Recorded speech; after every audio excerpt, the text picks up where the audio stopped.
Hey guys, so in this lecture we're finally gonna create our first standalone Kotlin application. So in this lecture we are not going to use the Kotlin REPL, but instead we are gonna create a Kotlin file which is going to contain our application. So let's close the Kotlin REPL, and you can do that by clicking the button on the right here, and that's going to move it out of our way. So next thing we need to do is go over here to the left to our project view. And in the source folder, we can right click it, go to new, and create a new Kotlin file/class.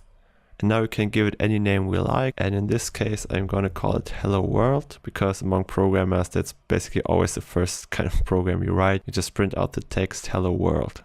So let's hit OK. And IntelliJ is going to open up this file for us right away. And it's also going to generate a comment for you, but we can just get rid of that. So to create a real Kotlin application, what we need to do is we need to define a main function. And the main function is basically where Kotlin starts running our application.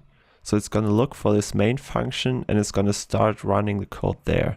And for now, what we're going to do is we're going to use IntelliJ for this, because we are going to talk about functions more later on. But in this lecture, we just want to get our first Kotlin application up and running. So we're going to use one of the most important features of IntelliJ, and that is code completion. So if we begin typing main, what IntelliJ is going to do is it's actually going to suggest to us this main function right here. And if we just hit enter, it's going to insert this whole function definition for us. Now don't worry too much about the details of this.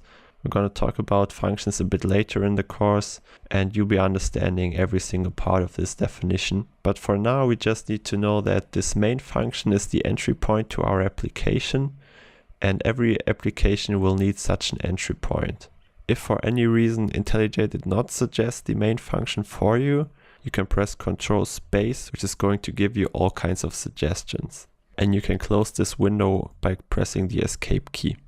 Alright, so now we're all good to go. Inside this main function, we can basically type all the code that we could also type in the Kotlin REPL. So we could create variables using the var keyword, and let's just create a string again. And since this application is supposed to just print out hello world, I'm gonna say hello students because I'm giving a course here.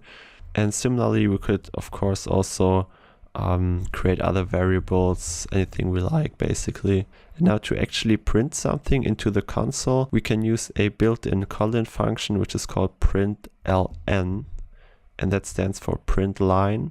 So it's going to print a single line into the console, and we can use that to print out our string variable, for example. And that's already all we have to do for this simple application. So if you right click right into this editor window, we're going to see run hello world. And if we click that, what it's going to do is IntelliJ is going to compile our code, and then it's going to run it. So here you can see our result, which is hello students. And if we want to print something else, we can also do the same thing by specifying a text right inside here. So let's just say what's up. And what we can also do, of course, we can not only print text, but we can actually print any kind of variable. So we can also print the age right here. And if we run this again, we can see that it prints hello students, what's up, and our age, which is 23. Alright, that's already all we needed to cover in this lecture.